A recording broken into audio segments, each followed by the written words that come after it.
अस्सलामुअलैकुम। प्रोग्राम तब्दीली के सफ़र में खुश आमदीद। मैं हूँ इमरान सुल्तान।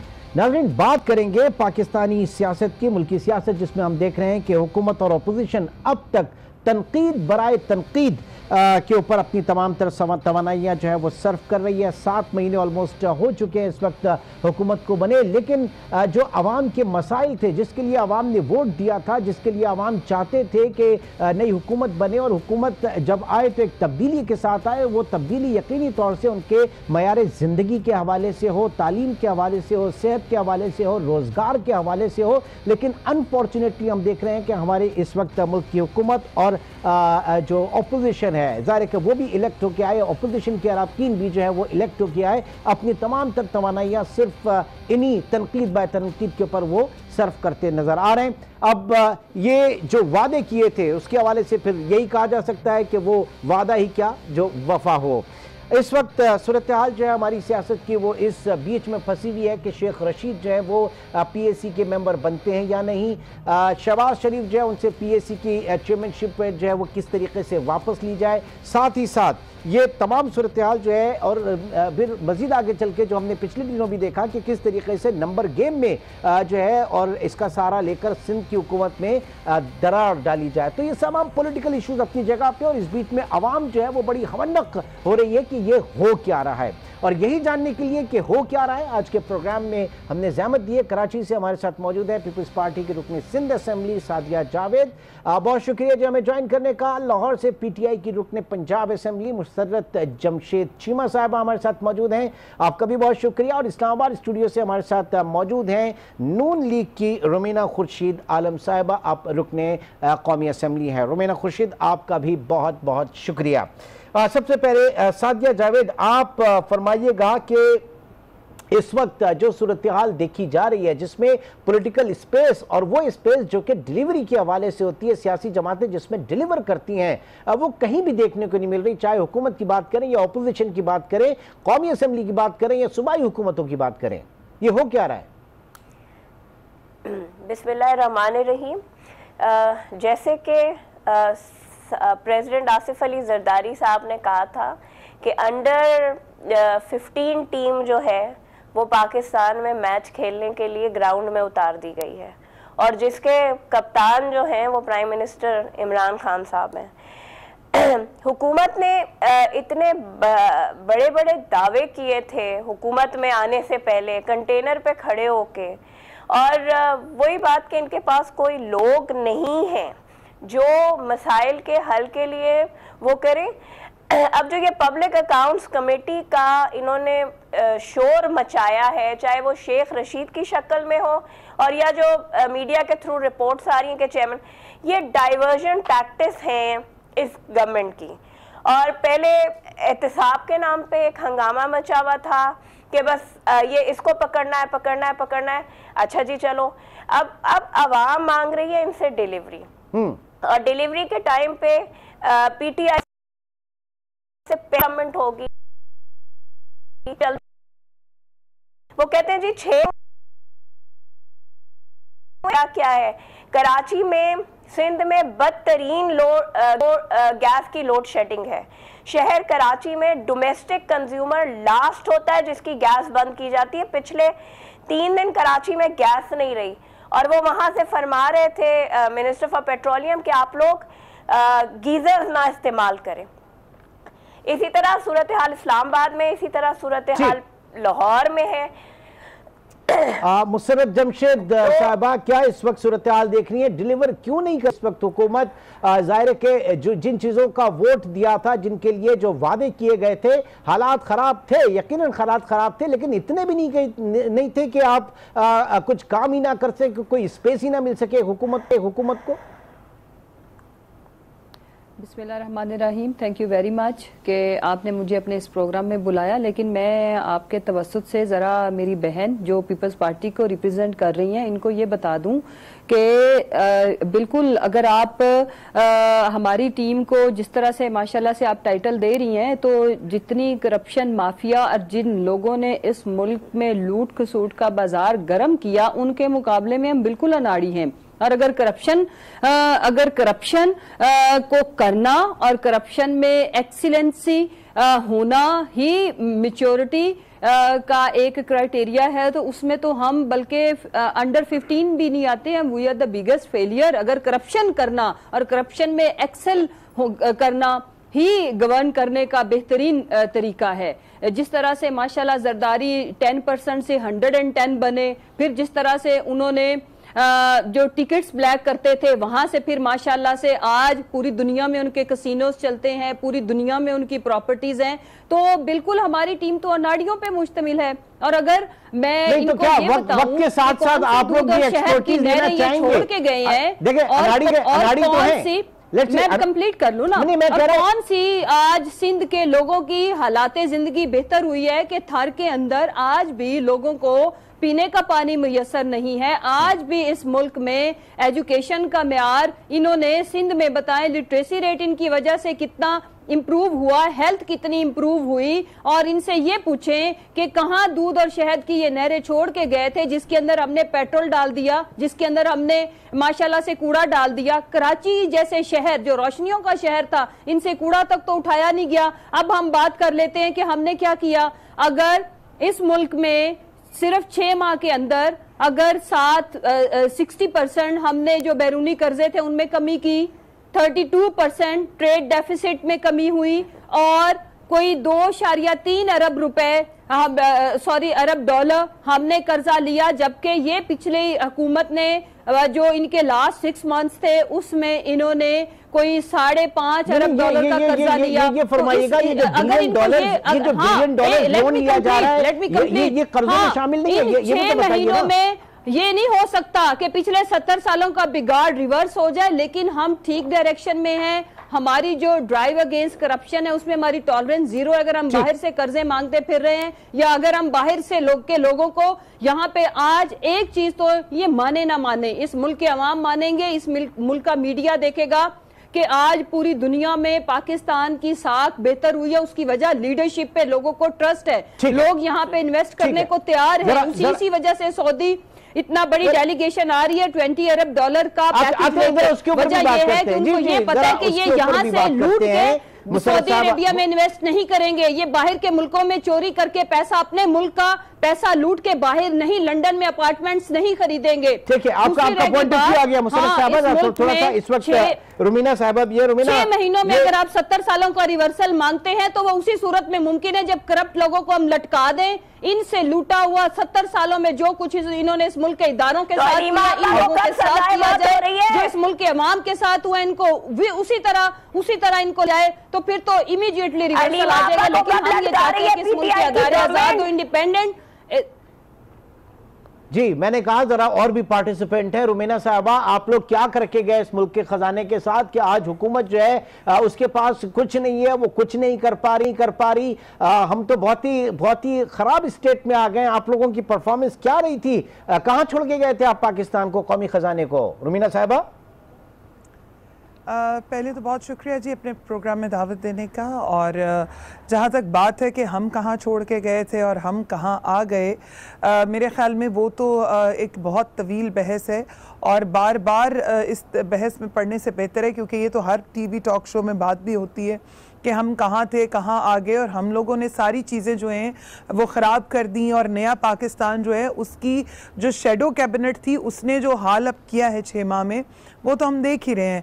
बहरहाल जो तब्दीली आई 6 माह के अंदर, आपने देखा पार्लियामेंट के अंदर कितनी परफॉर्मेंस हुई, पंजाब में कितनी परफॉर्मेंसेस आई हैं, पार्लियामेंट का क्या हाल है, सूबाई असम्बली का क्या हाल है, उसमें स्टैंडिंग कमेटीज़ किस तरह से बन के फाल हो गई हैं, किस तरह से चीज़ें जो सी हैं एक्टिवेट होना शुरू हो गई हैं। तो मेरे ख्याल में ये भी एक बहुत बड़ा क्वेश्चन मार्क है इस टाइम की गवर्नमेंट पर। रही बहुत सारी चीज़ें, हम सब जानते हैं कि अभी आपको पता है कि कई ऐसी चीज़ें हैं जो होती हैं तो बाद में ऑपोजिशन की तरफ से भी अब आता है कि ये चीज़ें गुज़श्ता माजी में ये एग्रीमेंट्स हुए और ये बहुत अच्छी बात है कि अगर उन्हीं कामों का तसलसल जारी रहे तो बजाय मेरे ख्याल में अब वही पुरानी चीज़ें करने के, क्योंकि अब देखें आप एहतसाब के नाम पे गवर्नमेंट में आ चुके हैं, अब चीज़ें इदारे जो हैं वो अपना अपना काम कर रहे हैं। अगर नैब का इदारा है वो अपना काम कर रहा है, जुडिशरी जो है वो अपना काम कर रही है। Now they have to rise above from all this. अब मेरे ख्याल में ज़रूरत इस समर की है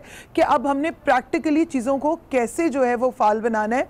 आप गुर्बत का अगर आप बात करें, आप गैस की बात कर रहे हैं, बिजली की बात कर लें, एवरीथिंग हैज़ राइजन अबव। और उसी टाइम पे गुज़श्ता माजी में इन्हीं लोगों के मेंबर्स थे जो तमाम स्टैंडिंग कमेटीज़ में बैठते थे। और हम सब जानते हैं कि स्टैंडिंग कमेटी एक ऐसा फोरम होता है जिसके अंदर आप चीज़ों को बहुत स्ट्रांगली हैंडल कर सकते हैं।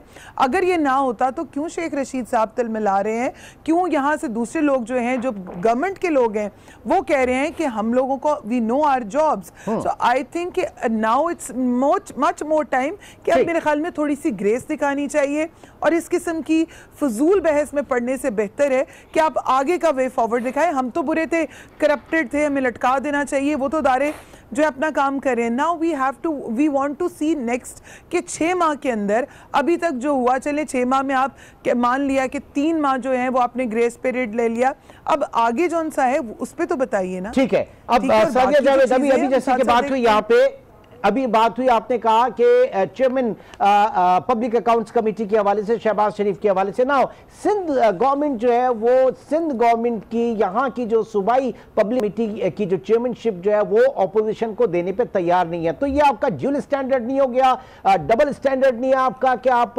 मरकज में जो है वहाँ पे ऑपोजिशन के साथ खड़े हैं, वहाँ पंजाब हुकूमत के साथ, वहाँ पे शहबाज शरीफ के साथ खड़े हैं, खुर्शीद शाह कह रहे हैं कि कोई हिम्मत है तो कोई दिखा के इनके खिलाफ तहरीक अदम एतमाद ला के दिखाए, और यहां आपके मुराद अली शाह कह रहे हैं कि हम किसी सूरत ऑपोजिशन को चेयरमैनशिप नहीं देंगे पब्लिक अकाउंट्स कमेटी की। ये ड्यूल स्टैंडर्ड्स क्यों हैं?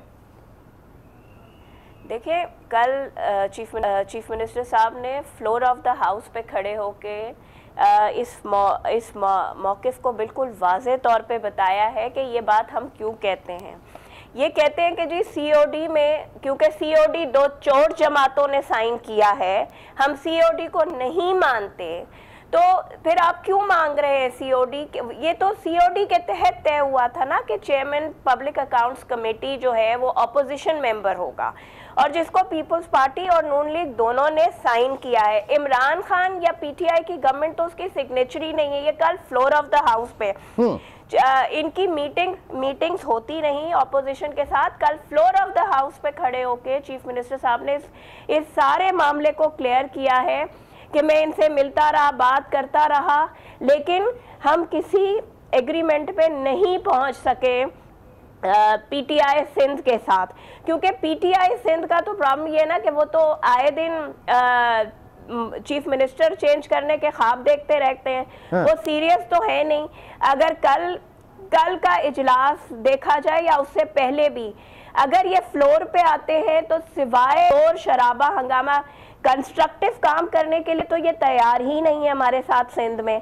तो जाहिर सी बात है, तो पब्लिक अकाउंट्स कमेटी सिंध के लिए चीफ मिनिस्टर साहब ने कल क्लियर किया है कि भाई Imran Khan charter of democracy को साइन करे और हम बिल्कुल तैयार हैं उनको देने के लिए। ठीक है, मुसर्रत जमशेद साहबा, गो के आप पंजाब असेंबली की रुकने कौमी असेंबली है, लेकिन सिंध के हवाले से, उस बेसिक फॉर्मूले के हवाले से, क्योंकि सिग्नेटरी चार्टर ऑफ डेमोक्रेसी की वो पाकिस्तान पीपल्स पार्टी और PMLN थी, पाकिस्तान तहरीक इंसाफ का उसमें दूर दूर कोई तस्करा नहीं था, तो ये जो मौक़िफ़ इस वक्त सूबाई हुकूमत सिंध की अपनाया जा रहा है, आप सपोर्ट करेंगी इसे?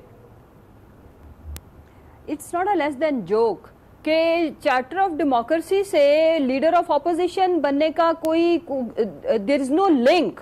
और आप ये देखें कि ये एक रवायत रही है कि ऑपोजिशन मेंबर्स में से कोई होता है। हम ये तो जिद ही नहीं कर रहे कि फलां should be, mister A, mister B, mister C should be. जैसे कि आपने देखा कि PMLN से हमने बारहा रिक्वेस्ट की कि ऑपोजिशन का ही हक है कि पब्लिक अकाउंट्स कमेटी को ऑपोजिशन बेंचेस में से ही कोई बंदा उसको चेयर करे, लेकिन चूंकि आपको पता है कि वहां का सिनेरियो सिर्फ उसमें डिफरेंस ये है कि आपको पता है कि शहबाज शरीफ साहब के अगेंस्ट नैब के अंदर केसेस चल रहे हैं। एक तो वो नैब जेरे हिरासत भी है और एक बंदा जो ऑलरेडी नैब को मतलूब है और नैब के अंदर उसके केसेस खुले हुए हैं वो भी करप्शन के, तो वो क्या अकाउंटेबिलिटी करेगा? हम इनसे अब इनका आपको पता है कि सिंध में जिस लेवल की करप्शन हुई है, इनको पसीने छूटे हुए हैं कि अगर ऑपोजिशन का कोई बंदा आके पब्लिक अकाउंट्स कमेटी को चेयर करेगा तो इनकी जो करप्शन की स्टोरियां हैं वो तो ऑलरेडी आनी ही आनी है,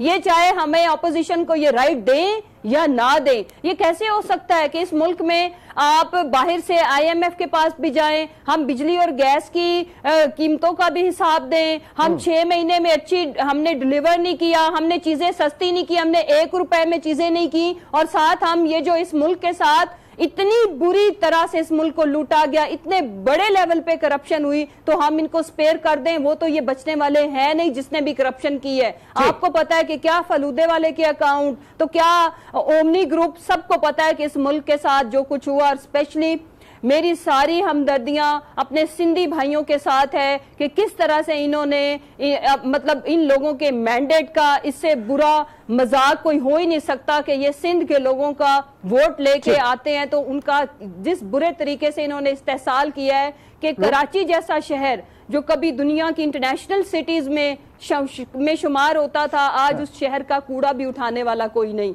आज जिसका इस मुल्क की इकोनॉमी में, इस खित्ते की इकोनॉमी में एक रोल था, आज सिंध का कोई, आज कराची का पुरसाने हाल नहीं। तो ये अगर हमें राइट दें या ना दें, हम इनके साथ किसी किस्म का कोई चार्टर साइन करने को तैयार ही नहीं है। हम अच्छा, आप इनके साथ किसी किस्म का कोई चार्टर तैयार करने के लिए तैयार हो सकता है कि ये पहले इस मुल्क का लूटा हुआ पैसा करें, फिर हम इनसे कोई बात करें। तो इदारे काम कर रहे हैं, इदारे काम कर रहे हैं। आप तो डिलीवरी के ऊपर तवज्जो दें ना, आप तो डिलीवर करें, आप तो आवाम से जो वादे थे वो पूरे करें। यहाँ नैब अपना काम करें, इदारे सारे काम करें। अगर इस मुल्क में बैरूनी कर्जे में 60% कमी हुई है तो ये हमारी मेहनतों का नतीजा है। अगर इस मुल्क की बरामदात 60% बढ़ी है, मुझे समझ में नहीं आ रहा कौन से यहाँ पे धड़ाधड़ आप जो है बैरूनी कर्जे ले रही हैं, तो मुझे समझ में नहीं आ रहा कि कौन से बैरूनी कर्जों में 60% की कमी, वो भी 6 महीने में हो गई। थोड़ा सा इसको भी देखना पड़ेगा। रुमीना साहबा,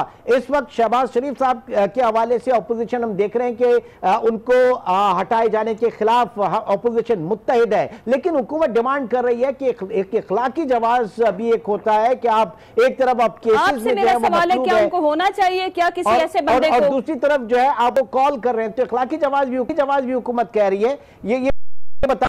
देखिए, सबसे पहली बात तो ये है कि जहाँ शहबाज शरीफ साहब के चेयरमैन बनने की बात है तो वो ख़ुद से इस पोस्ट के ऊपर नहीं आई, पूरी अपोजिशन की जो है उसके साथ हैं, और प्लस गवर्नमेंट के बेंचेस की तरफ से जो लोग उस कमेटी का हिस्सा हैं, क्योंकि हम सब जानते हैं कि ये प्रॉपर म्यूचुअल अंडरस्टैंडिंग के साथ हुआ है और प्रॉपर उसके बाद एक इलेक्टोरल जो एक तरीकाकार है पार्लियामेंट का, स्टैंडिंग कमेटी का, उसके थ्रू जो है ये चीज़ हुई। अब आप ये देखिए कि आप अगर ये बात करते हैं कि नैब का केस है, तो इस तरह तो नैब का केस वज़ीर आज़म के ऊपर भी है, इसी तरह नैब के केसेस डिफरेंट वज़ीर जो हैं, डिफरेंट वो लोग भी मौजूद हैं अभी पार्लियामेंट के अंदर जिनके ऊपर भी केसेस चल रहे हैं या रेफरेंसेस हैं। तो मेरे ख्याल में इस किस्म की बात, और फिर आज आपने देखा कि मुख्तलिफ जगहों के ऊपर जो गवर्नमेंट की तरफ से जो लोग हैं उन्होंने भी इस बात को कहा है कि हम लोग सब मौजूद हैं to look after, because chairman जो है एक सिंबॉलिक पोजीशन पे होते हैं, और प्लस तमाम जो मेंबर्स हैं, और फिर गवर्नमेंट मुझे समझ में नहीं आता क्यों परेशान है और क्यों इनके पास कोई और टॉपिक नहीं है जिसके ऊपर ये बात करें, डिलीवरी के ऊपर बात करें। Why they are wasting their time only on PSC, जबकि तमाम लोग इनके मेजॉरिटी में हैं। तो I think this is just wastage of, not only the wastage of the time of the members, in fact of the nation, और मेरे ख्याल में मीडिया का भी वक्त जाया हो रहा है कि हम सब इसी के ऊपर चुटकुला छोड़ देते हैं। हमारे साथ मौजूद है और जाहिर के इन तमाम इश्यूज को हम डिस्कस कर रहे हैं। With your permission it's time for a short commercial break. एक छोटे से लेंगे नाज़रीन, ब्रेक के बाद प्रोग्राम को यहीं से सिलसिला दोबारा जोड़ते हैं। वेलकम बैक नाज़रीन, हमारे गेस्ट पैनल में सादिया जावेद, मुसर्रत जमशेद चीमा और रुमीना खुर्शीद आलम इस वक्त हमारे साथ मौजूद है। मुसर्रत जमशेद चीमा, आपसे जानना चाहूंगा कि ये शेख रशीद साहब की सियासत किस नहज पे इस वक्त है, किस तरह की वो सियासत कर रहे हैं, कौन सी पिच पे सियासत कर रहे हैं, विकेटों के दोनों तरफ वो सियासत कर रहे हैं, कुछ समझ नहीं आ रहा, क्योंकि वो पब्लिक अकाउंट्स कमेटी के अंदर भी दाखिल जाना चाह रहे हैं, उसका मेंबर भी बनना चाह रहे हैं और वो विफाकी वजीर भी है। तो पार्लिमानी निजाम में ये एक अनोखी मिसाल होगी। और अब तो खुद पीटीआई जो है उसको बाकायदा डेंट पड़ रहा है। परसों जो है वो रियाज फतियाना का उनके खिलाफ जो एक स्टेटमेंट आया, आज राजा रियाज जो है वो बबांगे धोल कह रहे हैं कि शेख रशीद को इस कमेटी में आने की कोई जरूरत नहीं है। ये हो क्या रहा है आपके यहाँ? सबसे पहले तो मैं ये बता दूं कि जो शेख रशीद साहब हैं वो मेरा ख्याल है कि मुल्क दोस्त पॉलिटिक्स कर रहे हैं। और जहां तक रह गई बात कि पब्लिक अकाउंट्स कमेटी में, मेरा ये मानना है, अपनी अपना पॉइंट ऑफ व्यू होता है, अपनी अपनी ओपिनियन होती है। शेख रशीद साहब जैसे लोगों का होना बहुत जरूरी है। जब शहबाज शरीफ साहब जिद करके, और हमने उन्हें कहा कि मेरा एक आपके प्रोग्राम के तवस्सुस से पूरी जो पीएमएलएन की लीडरशिप है या जो इनके जितने भी लोग पार्लियामेंटेरियंस हैं, इंक्लूडिंग रुबीना साहिबा, क्या रुबीना साहिबा नहीं हो सकती पब्लिक? क्या इनकी लीडरशिप को अपने अलावा, अपनी जात, अपने ब्लड, अपने खानदान के अलावा अपने साथ जो लोग मौजूद हैं, किसी हो सकती है, लेकिन कम से कम एक मिनिस्टर तो नहीं हो सकता। मेरा बेटा होगा या मैं खुद दूंगा हर चीज का ओहदेदार। और शेख रशीद साहब अगर ये कह रहे हैं तो इसमें गलत क्या है? इसमें कौन सी नॉन पार्लियामेंट्री उन्होंने ख्वाहिश का इजहार कर दिया? नॉन पार्लियामेंट्री ख्वाहिश या गैर इखलाकी ख्वाहिश तो ये है कि आप जिस चीज के लिए आप नैब में पेशियां भुगत रहे हैं, आप उसी की अकाउंटेबिलिटी करेंगे, यानी कि आप कैसी करप्शन पकड़े? नहीं, मुझे ये समझाइएगा ना कि एक विफाकी वजीर, एक अब मेरी करप्शन के चार्जेस हैं। मेरी गुजारिश भी सुन लें, क्या ये नॉन पार्लियामेंट्री एक नई चीज होगी, अनोखी चीज नहीं होगी कि एक विफाकी वजीर जो है उस कमेटी में जाके, या आप ठीक है वजारत से इस्तीफा दें, आप बन जाए एक सिंपल आपकी तरह के एक मेंबर या दीगर अराकीन की तरह और फिर जाएं उसमें? ये कौन सी एक अनोखी मिसाल दुनिया में कायम होने जा रही है? ये और वतन दोस्त अगर आपने कहा तो फिर इसका मतलब है कि राजा रियाज जो एतराज कर रहे हैं या फतियाना साहब जो एतराज, वो वतन दोस्त नहीं है फिर? नहीं, उनका देखिए, मुझे नहीं पता कि उन्होंने किस बात पे एतराज किया है। मेरा और मैंने राजा साहब की बात सुनी नहीं है, तो इसलिए मैं उस पर कॉमेंट नहीं कर रही। और जहां तक फतियाना साहब की बात है, मुझे उनकी भी बात का पता नहीं है कि उन्हें शेख रशीद साहब के बनने पे क्यों एतराज है। मुझे as a Pakistani, as a parliamentarian उनके बनने पे एतराज इसलिए नहीं है कि ही इज द वन कि जो इनके कच्चे चट्टे इनके जमाने से इनके साथ थे तो वो जानते हैं। एक तो ये बात। रुमीना साहबा आप रिस्पॉन्ड कीजिएगा, आप जरा रिस्पॉन्ड कीजिएगा इस पर, रुमीना साहब। नहीं, दूसरी बात ये कि आप जरा मुझे मैं आपके तवज्जुह से पूछती हूँ कि क्या पीएमएलएन में कोई एक बंदा ऐसा नहीं है जो इनको रिप्रेजेंट कर सके, जो इनको बचा सके? इनको अपनी जात के अलावा नहीं है।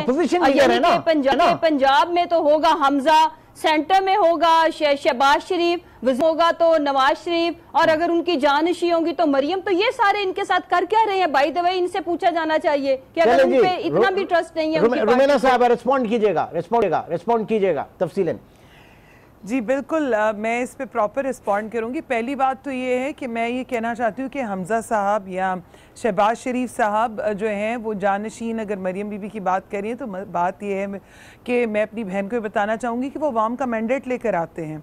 अगर अवाम उनको वोट ना दे तो वो नहीं आ सकते। जो भी पार्लियामेंट में आता है मैंडेट अवाम का मैंडेट लेकर आता है। पार्टी में और दूसरी बड़े ओहदे पे हो सकता। देखिए, मैंडेट तो बाकी लोग भी लेके आए हुए हैं, आप भी लेके आई हैं। अब आप जरा बात करने देना उनको। रुमीना साहब आप इनकी बात सुन ले। नहीं, आप फरमाइए। दूसरी बात ये है कि मैंडेट जो है वो अवाम का है और वो उस ही हक से आए हैं। दूसरी बात ये है कि शहबाज शरीफ साहब जो हैं उन्होंने नहीं कहा कि वो पीएससी के मेंबर बनना चाहते हैं या उसको हेड करना चाहते हैं।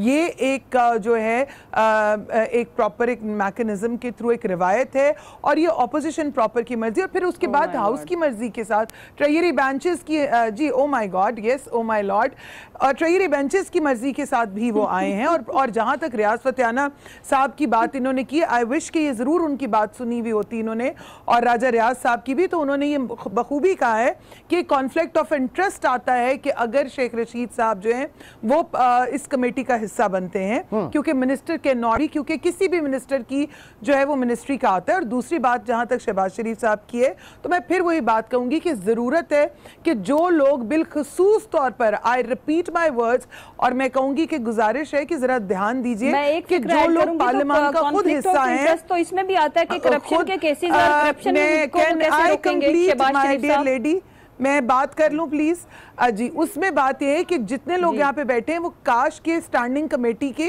रूल्स पढ़ लें। जब आप रूल्स और प्रोसीजर्स पढ़ लेंगे तो आई डोंट थिंक सो कि आपके जो जहन में इख्तिरार है वो कोई भी होगी। और दूसरी बात ये कि हम सब जानते हैं जब स्टैंडिंग कमेटी का एजेंडा आता है या एजेंडा डिसाइड होता है तो वो मेंबरान की मर्जी से होता है। तो अगर किसी इदारे को बुलाया गया तो उसमें मेरे ख्याल में हुकूमती बेंचेस की भी मर्जी थी तो बुलाया गया ना। तो so I think first we have to clear our lines. ठीक है जी। सादिया जावेद, क्या आप ऐड ऑन करना चाहेंगी?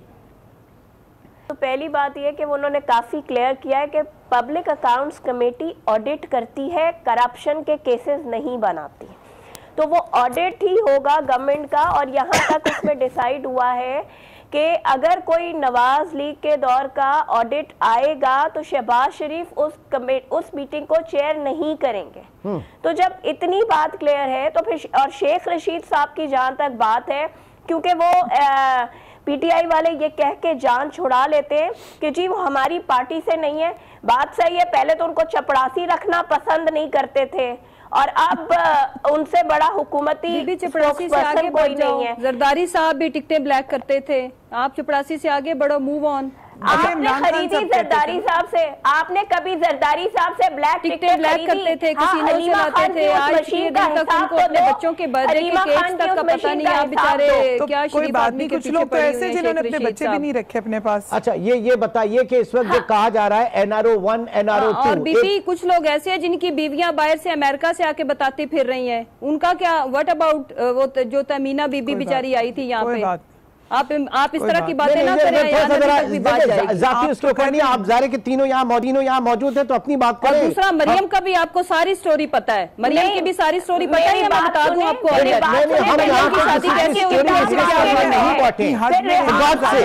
आप अगर डिस्कस करेंगी ना प्राइवेट लाइफ, और आपको पता है शहबाज शरीफ साहब की कितनी शादियां, उनके कितने इधर ऑफिस थे जो मेरे और आपके वैसे से कितने घरों में सिक्योरिटी देते थे।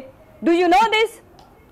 मतलब ये देखें, ये तमाम वो चीजें जिसकी वजह से शायद हम 1 इंच भी ना हम आगे बढ़ पा रहे हैं, ना हमारी पार्लियामेंट आगे बढ़ पा रही है, क्योंकि हम कर यही रहे, हम गंदे कप्पड़े बीच चौराहे में लाकर धो रहे हैं। मरियम जैसी आपकी लीडर है, शहबाज शरीफ को आप यहाँ पे डिफेंड कर रही हैं, तो जुबान संभाल के बात करें। प्लीज, आप हमेशा इसी तरह गुफ्तगू करती हैं। मैंने आपको पता होना चाहिए, आपको पता होना चाहिए कि आप मरियम, आपकी कायद मरियम है, आपको पता होना चाहिए कि आपका कायद शहबाज शरीफ और नवाज शरीफ है। यू शुड रिमेंबर, आपको पता होना चाहिए कि आप हमजा की पार्टी से हो, आपको पता होना चाहिए कि आयशा आप अपनी, because you don't have anything to say, क्योंकि सबसे ज्यादा आसान है कि जब आपके पास नहीं, आपके पास तो बहुत कुछ है कहने को, किसी औरत के किरदार पे जाए और किसी नहीं, मेरे पास बहुत नहीं, आप मर्दों के किरदार को उछाल सकती हैं। You have this right, you have this right. I am sorry, मैंने किरदार पे नहीं पहुंची, आप किरदार पे पहुंची। नहीं, आप किरदार तक पहुंची हैं, आप जहां से बोल रही थी सारा पाकिस्तान सुन रहा था। तो आपको पता होना चाहिए कि अगर आपकी पार्टी की लीडरशिप का कोई करैक्टर नहीं है, ना कोई मॉरल वैल्यूज है, ना कोई करैक्टर है, तो आप बात करने से पहले 100 दफा सोचो। अल्लाह सबसे बेहतर बीबी जानता है और अल्लाह सबसे बेहतर जानता है, और मेरे ख्याल में ये ज्यादा बेहतर है। आप लोग ये भुगत रहे हैं। आप बात अगर आप ये करती हैं ना तो किसी बेटी के सर के ऊपर हाथ रखना भी बहुत बड़ी बात है। मेरे ख्याल में आपको जवाब मिल गया है। मैं एक चीज जानना चाह रहा था कि सवाल करना है तो प्लीज कर पार्टी लीडरशिप से हटके भी पार्टी है, पार्टी के मेंबरान है, पार्टी पाकिस्तान की जो अवाम है उसने अवाम को वोट दिए, उन लोगों जो अपने अपनों में से हैं, उनके अपने लोगों को वोट दिए, और इसलिए वोट दिए कि असेंबली में जाकर आप लोग उनके लिए कुछ करें। क्या करें, ये अभी तक 6 महीने में चीजें सामने नहीं आई। क्या इस वक्त बनती है एक आइडियल सिचुएशन? क्या होती है पाकिस्तान में? पहली दफा हम देख रहे हैं कि एक इन्वेस्टमेंट सिनेरियो बनता जा रहा है। जाहिर है कि इसको हम थोड़ी बहुत कामयाबी यकीनन कहेंगे, उसके ऊपर भी बात करेंगे, लेकिन छोटे से ब्रेक के बाद दोबारा मिलते हैं।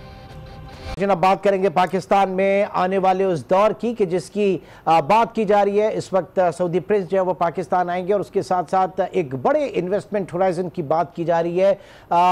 इस तमाम काविश को ऑपोजिशन किस तरीके से देख रही है? रुमीना खुशी साहबा, आपसे मैं जानना चाहूँगा कि पाकिस्तान में बहुत ज़्यादा, क्योंकि इससे पहले हमने देखा कि जब कभी भी नई हुकूमत आती थी, पिछली हुकूमत को वो सलावातें सुनाती थी कि ख़जाना खाली और फ़ौरन IMF के दर पे हम होते थे, लेकिन इस मरतबा कुछ स्टॉप गैप अरेंजमेंट हुआ है, काफ़ी जो हमारे दोस्त अहबाब ममालिक हैं वो आगे बढ़े हैं। आप किस तरह से देख रही हैं? क्या पार्टी पोजीशन है आपकी हुकूमत के इस मूव पे?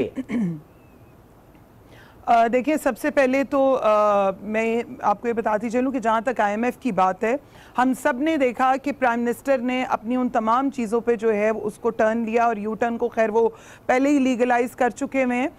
IMF के पास जाने की जहाँ तक, क्योंकि अगर हम इंटरनेशनली उन चीज़ों को देखें तो जो उनकी शराइत आनी थी वो तो हम सब पहले ही पूरी कर चुके हैं।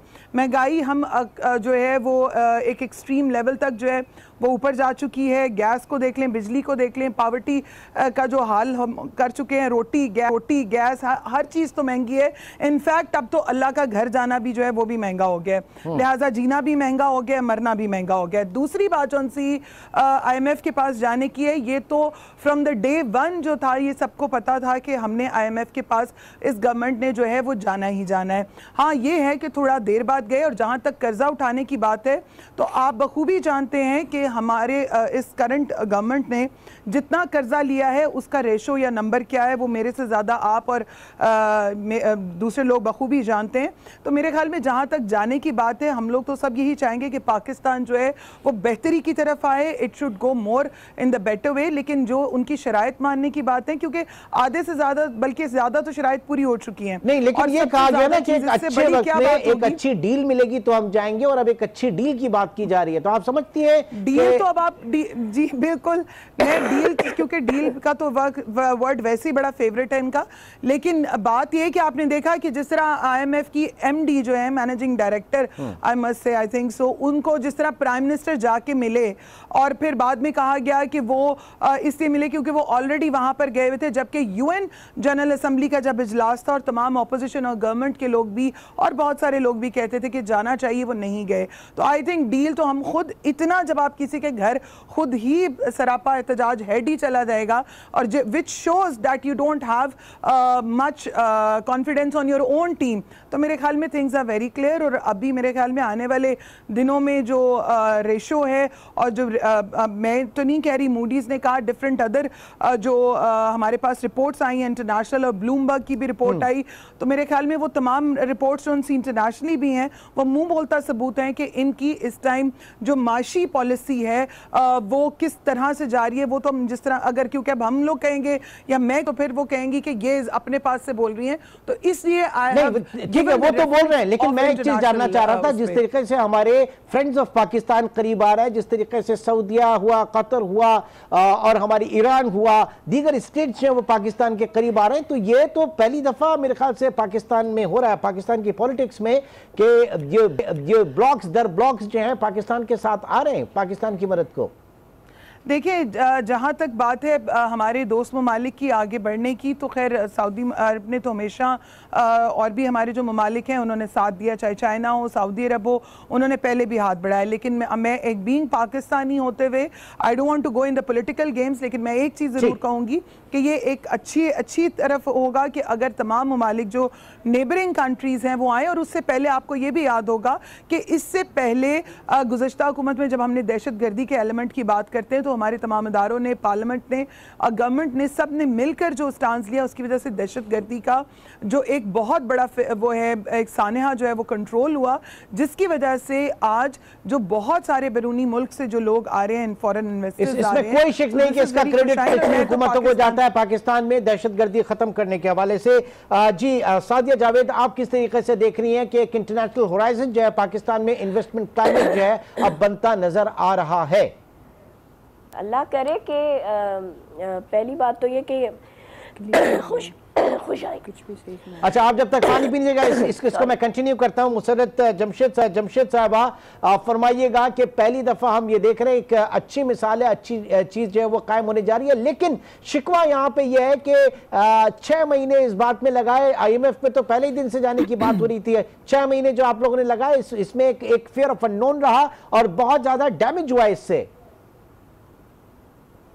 अच्छा, सबसे पहले तो मुझे आपके पूरे क्वेश्चन की समझ नहीं आई। पहले कुछ हिस्से की मुझे जो समझ आई है उसके मुताबिक मैं ये बता दूं कि देखें, पाकिस्तान में पाकिस्तान की पूरी दुनिया में और स्पेशली हमारे जो नेबरिंग जितने भी इस्लामिक कंट्रीज़ हैं और जितने भी मुस्लिम कंट्रीज़ हैं उनमें और इंटरनेशनली हमारी जो रियासत का इमेज है वो बहुत बड़ा है। उसकी वजह यह है कि जब हमारे मुल्क के अंदर ये जो हमारी ड्राइव अगेंस्ट करप्शन है, इसको देख के जो फॉरेन इन्वेस्टमेंट है और जो जितनी भी फॉरेन फंडिंग है वो इनकरेज हुई है। नहीं तो ड्राइव अगेंस्ट करप्शन में अभी तक रूलर एंड हुक्मरान केस नहीं पहुंचा है। करप्शन की अगर बात करिए तो अभी उसमें कंक्लूजन क्या हुआ? देखिए उसमें कहने से प्लीज मैं कंप्लीट कर लूं, आपकी बात से मैं एग्री करती हूँ कि अगर अभी मंतकी अंजाम तक नहीं पहुंचे लेकिन हम उसी अंजाम की तरफ तेजी से बढ़ रहे हैं। हमारा जो टॉलरेंस है वो अगेंस्ट करप्शन वो जीरो है और वो हमें जीरो रखना पड़ेगा। अदरवाइज पूरी मुल्क के खजाने भी अगर हम पूरी दुनिया के खजाने भी अगर हम पाकिस्तान में लेके आ जाएं, IMF से हम रिकॉर्ड पहले ही आपको पता है कि वी आर द कंट्री जो सबसे ज्यादा IMF के पास जाते हैं। और IMF का मतलब तो आपको पता है कि वो तो इकोनॉमिक रिफॉर्म्स के लिए लोग उनकी मदद मांगते हैं, लेकिन हम वो रिफॉर्म्स नहीं करते। हम जब हमें जरूरत पड़ती है हम कर्जा ले लेते हैं, उसको करप्शन करके बाहर ले जाते हैं और फिर और कर्जे ले लेते हैं। सो इंशाल्लाह हमने उनकी जो रिफॉर्म्स थी वो रिफॉर्म्स वाली शराइत तो हम पहले ही हम एग्जीक्यूट कर चुके हैं और उसकी तरफ हम तेजी से बढ़ रहे हैं। जहां तक रह गई कि उनकी वो शराइत की महंगाई कर दी जाए और सारे कर्जों का बोझ अवाम पे डाला जाए, उस चीज से हमने अवाम को बचाया हुआ है। हाँ, हमारे पे प्रेशर है। कितना बचाया हुआ है जरा फरमाइएगा, कितना बचाया हुआ है आपने अवाम को महंगाई से? देखिए मेरी भी बात सुन लीजिए ना, मेरा सवाल भी साथ में ले लीजिए कि आपने अवाम को महंगाई से कितना बचाया हुआ है और फिर IMF प्रोग्राम में जाने के बाद जो महंगाई इस वक्त आएगी उसको आप कैसे रोकेंगे? 105 का डॉलर 136 पर आ चुका है, इंटरेस्ट रेट कहां जा चुका है, आप कैसे बात कर रही है कि महंगाई से आपने रोका हुआ है? बताइएगा जरा। देखें जो रुपए का पिटना डॉलर के अगेंस्ट, उसकी वजह यह है कि ये जिस वक्त मुल्क की इकोनॉमी को जिस वक्त ये छोड़ के गए हैं उस वक्त आपको पता है कि 90 अरब डॉलर्स के कर्जों की एक साथ हमने वापस देनी थी, ठीक है। और ये प्रेशर अपनी जगह पे बजा, लेकिन हम इंशाल्लाह हम अवाम पे बोझ एक पूरी हमारी एफर्ट है कि हम आवाम पे बोझ ना पड़ने दें। और जिसकी वजह से हमने ये जो आपको पता है कि जो सऊदी अरब पैकेज, जो टर्की एंड देन फिर जो चाइना के साथ हमारी जो भी सारी बातचीत हुई है, सो प्रॉब्लम ये है कि अब आप देखें ना कि 20 अरब डॉलर की इतनी ह्यूज इन्वेस्टमेंट प्लस और it's a biggest delegation ever जो किसी बाहर के मुल्क से इन्वेस्टमेंट करने के लिए इस मुल्क में आ रहे हैं। $20 बिलियन का उन्होंने बता दिया होने जा रहे हैं, लेकिन ये कहां से फिगर आया? 20 अरब डॉलर का फिगर कहां से आया? 20 अरब डॉलर की इन्वेस्टमेंट का फिगर कहां से आया? ये जरा बताइएगा हमें, इतनी ह्यूज। ये जो है कि ये तो उसमें बहुत भी हैं, लेकिन जो सऊदी हुकूमत है वो कोई 20 अरब डॉलर के लगभग इस मुल्क में इन्वेस्ट करना चाहते हैं, जो कि इंशाल्लाह देखें होता क्या है। नियत जब उनको ये पता है कि इमरान खान साहब अपनी जात के ऊपर प्राइम मिनिस्टर हाउस का खर्चा भी करने को तैयार नहीं है, तो लोग आएंगे, इन्वेस्ट करेंगे वो हमारे पे। जब उनको ये पता है कि पहले हुक्मरान क्या करते थे, स्टील मिल कहाँ लगाते थे? सऊदिया में। बिजनेसेस उन्होंने क्या रखे हो सऊदिया में, तो कोई आपके मुल्क को क्यों कोई पैसे देगा? सो इस वक्त आपके मुल्क की साख और क्रेडिबिलिटी बहाल हुई है। ये जो मर्जी कहते रहे ऑपोजिशन वालों ने तो देखे चीखे मारनी है, ये सारी चीजें उनके अगेंस्ट जाती हैं, तो उन्होंने तो कहना है कुछ भी इस मुल्क में अच्छा नहीं हो रहा। लेकिन मेरे मुल्क के अवाम के साथ कि अगला आने वाला बजट अवाम के लिए आसानियां लाएगा और इस मुल्क के जो माफियाज हैं उनके लिए इंशाल्लाह हम जिंदगी तंग करेंगे, उनसे करप्शन का पैसा वापस लेंगे और वो भी इस मुल्क पे लगेगा। लास्ट सेकंड्स मैं आपसे जानना चाहूंगा, आगे अवाम के लिए जिंदगी आसान होने जा रही है या मुश्किल होने जा रही है मुआशी लिहाज से? नहीं जी, कैसे हो सकती है, क्योंकि हम डीवैल्यू